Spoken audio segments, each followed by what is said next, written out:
তীর্থ দেবতার ধরণীর মন্দির প্রাঙ্গণে যে পূজার পুষ্পাঞ্জলি সাজাইনু সযত্ন চয়নে, সায়ন্যের সেই সায়োজন, যে পূর্ণ প্রণাম খানি মোর সারা জীবনের অন্তরের অনির্বাণ বাণী, জ্বালায় রাখিয়া গেনু আরতির সন্ধ্যা দীপ মুখে, সে আমার নিবেদন তোমাদের সবার সম্মুখে।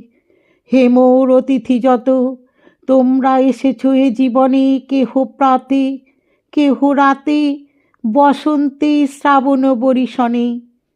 কারো হাতে বীণা ছিল, কেহ বা কম্পিত দীপ ও শিখা এনেছিলে মোর ঘরে।